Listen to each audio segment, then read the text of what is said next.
I'm here to tell you, if you're a service-based business, forget about Facebook. Just Google is probably good for you. Take a little bit of a closer look to compare the ones that are running Facebook versus the ones that aren't and how their Google ads are doing. Even if you have limited budget, we're finding that it's a good idea to run Facebook and Google at the same time.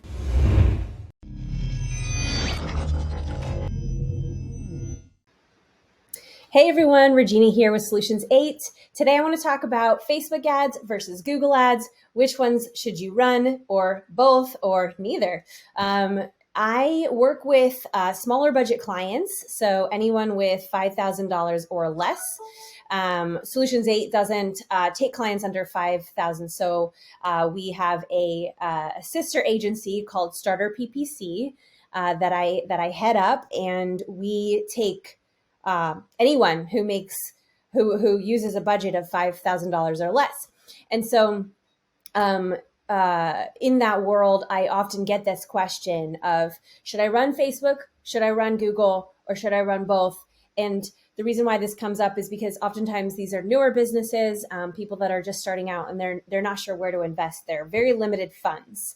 I'm here to tell you, if you're a service-based business, forget about Facebook. Just Google is probably good for you. If you're an e-commerce store that sells to consumers, even if you have limited budget, we're finding that it's a good idea to run Facebook and Google at the same time. The two types of ads are completely different animals, and they work really well side by side when they're both run at the same time. I often get pushback from clients who are like, but I don't want to run Facebook. I already tried Facebook. It didn't work. I want Google to work instead. Well, Google might not work without also running Facebook, and Facebook might not work without also running Google. And I'm just going to talk about the basics of kind of why that happens. So if you think about the two different types of ads, we've got social media feeds on the one hand, where people are browsing, they're scrolling through, they're looking for images of their friends, whatever.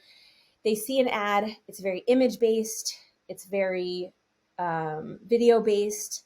Facebook can also have shopping ads, but still it shows up in the feed. So it literally gets in front of their face as they're scrolling by. They're not looking for it. And yet it's right there in front of them.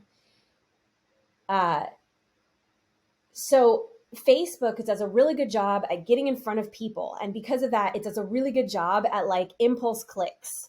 And because of that, it gets really cheap website visitors to the site. Okay, so you can fill up your website with really cheap website visitors and start the initial warming process with those Facebook and Instagram social media type ads. Google is good at finding the people that are looking for you, but it's also really good at remarketing, right? So we can do video remarketing, dynamic display remarketing, which is where it shows an image of the product that the person was looking at on the site, and that image will follow them around. I don't know if you've ever seen, that purse I was looking at recently just haunts me lately. That's a dynamic display remarketing campaign. And you think, oh my God, that business is everywhere. That brand is everywhere. They must be huge. And it's always in the top of your mind. So Google has a really powerful remarketing engine and proves to the people who saw you on Facebook that you are big and you are everywhere and you are going to be there when they're ready to buy.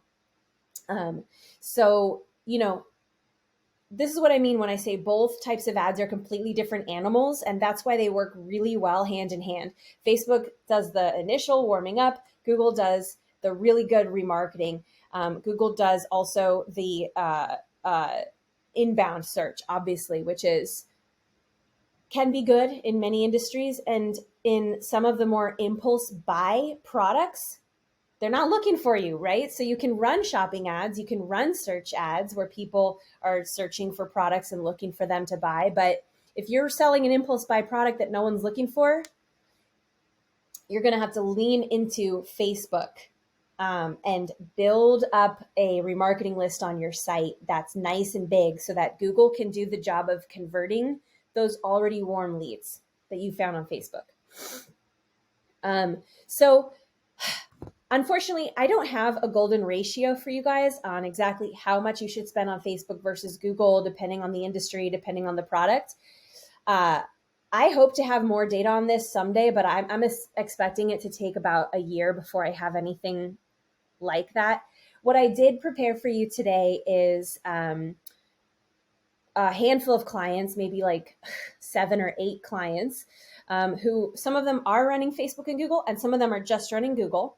And I can see that in their Google Analytics. So what I thought we could do is just take a little bit of a closer look to compare the ones that are running Facebook versus the ones that aren't, and how their Google ads are doing. This at least will give you some data to go off of. You might see a business and be like, oh, that's similar to what I sell. Okay, they're doing everything right. I'm going to follow that model, right? Or vice versa. So let's dive into the data. Okay. All right, so here's what I've done. I went to Google Analytics and I pulled up last month, which was October, and I looked at the source medium because this tells me if they're running Facebook. Okay, so you can see here that Google CPC only brings in October 3%. Now, keep in mind, none of these numbers are accurate because Google Analytics does not do a great job at attributing conversions back to the first click if there were 2 clicks coming to the website. So, a lot of the direct traffic was probably from Google. A lot of the organic traffic was actually probably from Google paid, et cetera, et cetera. But let's just pretend hypothetically that this is accurate numbers and look at the ratio of Facebook paid versus Google paid. So yeah, 70% Facebook paid traffic to the website in October versus 3% Google. And this company, by the way, sells jewelry. They sell jewelry in a niche industry. They have a good community to tap into. It's Christians that they sell Christian jewelry. So now if we look at Google Ads for the same month, we can see they spent about $3,300 and their return on ad spend was $274. Now, I know that this account is hitting their goals. Client is happy. So this ratio of spending way more money on Facebook versus Google is working really well for them because they are profitable and they are a growing brand. Okay, let's look at the next one. So this account sells really cool hats for people with curly hair. And so in October, I can see that they had about 7% of their website users come from Facebook paid, 30% from Google CPC. Okay, so almost the opposite ratio, right? We've got way more money spent on Google versus Facebook. Now, if we look in Google Ads for the same date range,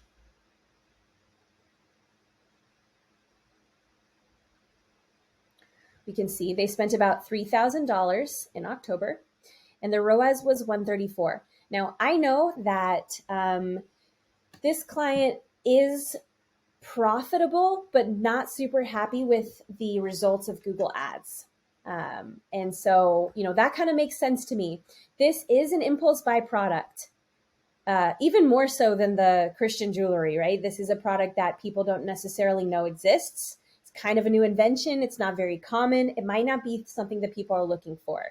So I think what I'm going to say to this client is, hey, how about you swap the ratio of your spend? Even if that means you have to spend less on Google, that's okay. Spending more on Facebook and spending less on Google right now might be just the thing that you need to make the MER, which is media efficiency ratio for your business, right? Which is where you look at your total sales, your total revenue divided by how much you're spending on marketing in total. So you get kind of a return on marketing spend for your overall company. It could be that that's the best thing for your MER right now. And if that's what you need to justify growth and scale in your business, That's fine. Lower your spend on Google, spend more on Facebook, whatever you need to do to get that MER to go up and to justify that next step in your business. Okay, moving on. Okay, so this client sells furniture. In October, they, let's see, they were not doing any Facebook ads. Okay, just Google. 85% of their users from the website came from Google, and probably more since Google Analytics does not do a great job of tracking paid ad conversions. So 85% from Google, and let's look inside of their Google Ads account. For October, they spent, there's a column somewhere here called cost in US dollars. I spent about $2,000, and the ROAS was 450%.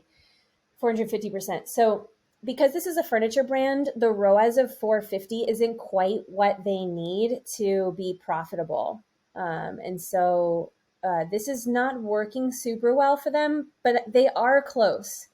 I don't know whether to recommend Facebook for this brand. I don't think that furniture is an impulse buy, but it could be that spending a little bit of money on Facebook while still running Google can help to increase the conversion rate and just be on both, be everywhere, right? Get those cheap clicks to the website.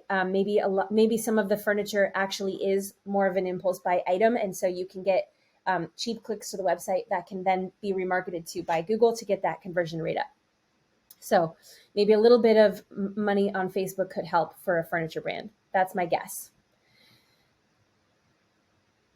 Another furniture brand. So this one sells high-end furniture. Just like the other one, they are not running any paid Facebook ads. High-end furniture, man, that is going to be tough. 87% comes from Google. So in October, they spent $2,000 and the ROAS was 432. I know that because this is furniture, this ROAS is also not high enough. I think it needs to be 700%, if I remember correctly, and it was only 432. I would be hesitant to recommend Facebook for this brand only because my fear is that you're going to get a lot of impulse buys to the website of people that then see the price and don't buy. So, if you're going to run Facebook, it's going to take more investment to teach the Facebook algorithm who to show the ads to, right? Because Facebook is going to have to get a lot of irrelevant clicks before it figures out, only these few people actually converted in the end. So those are the only ones interested in high-end furniture. This is why it's really hard to find like a golden ratio for Facebook versus Google, because there's so many exceptions, like this industry versus that industry, this product versus that product. We just looked at two furniture brands and I had two completely different recommendations, right? So everything has to be examined. This is not a glitch. I'm interrupting the video you're watching because I need to remind you that I'm always looking for people to join our team. So if you're passionate about Google Ads and you want to work with the best Google Ads agency on the planet, please go to solate.com/apply. Speaking of working with the best Google Ads agency on the planet, if you're having trouble with Google Ads and you want professional help, that's what we do. You can go to solate.com, that's SOL8.com, to apply for your free, no obligation action plan. And if I've given you any level of value at all, maybe think about giving me a thumbs up and subscribing to our channel. That's how we juice the YouTube algorithm so they actually know that I know what I'm talking about. If you have questions, comments, concerns, or confessions, hit me below in the comments. And now, back to your regularly scheduled program. Custom. This client sells like outdoor gear and, let me pause this.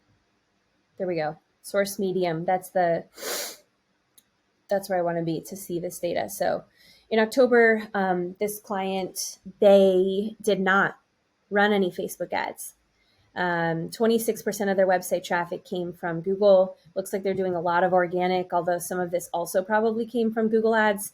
So this account is really not doing well. It's outdoor gear, like camping and hiking gear, apparel, tents, that sort of thing. we have recommended to this client to start running Facebook ads, and I believe she's setting that up now. The ROAS in October was only 37%. So we need to get it up, and it could be that Facebook is going to help us get there. We're trying a lot of different things, not just recommending running Facebook ads, but since this video is all about Facebook ads versus Google or in tandem with Google, I will let you know that this is a big part of the strategy, that we need people on the site who are already warmed up. It's especially going to be helpful to teach the algorithm who to target because it'll have a body of knowledge to work with. Okay, this client sells kids' toys. Actually, I think that some of this might be paid traffic. I can't tell.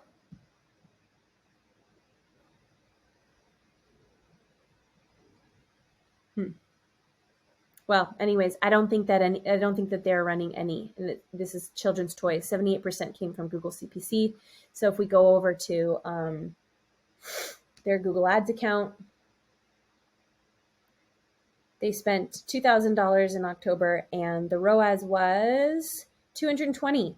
So this one seems to be working just fine without Facebook. I think that the client wants a 300% return, and we're only getting 220, but honestly, it's really common to get below 300%.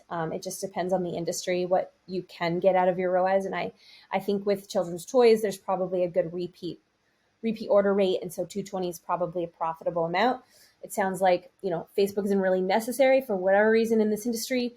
It could be that adding a couple of Facebook ads can help, worth a test, but maybe not needed.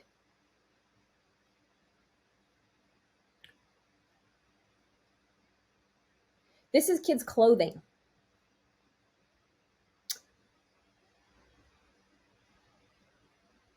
Again, I'm not seeing any Facebook.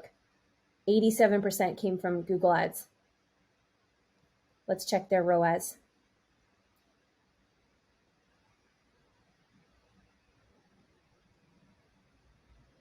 Spent $2,000 in budget, and ROAS was 262. Again, maybe kids' clothing is kind of an anomaly. Maybe Facebook ads are not needed. So they seem to be doing pretty well without Facebook. But I would still suggest testing it in tandem with Google. The problem with Facebook is you need a lot of good video and also images, but mostly video, to get those cheap impulse clicks to the site. And start to get people clicking around, looking around, get them on the remarketing list, and then hit them with a bunch of Google remarketing ads after that. So, okay, I'm going to pause there. Thank you for watching. If you also have a budget that's under $5,000, check out StarterPPC. I'll put the link in the description below, and we would love to work with you. We don't push anyone away. Well, 99% of the time we will work with just anyone. There's a few exceptions, which is outlined on the website. And yeah, hope to see you there. Thanks.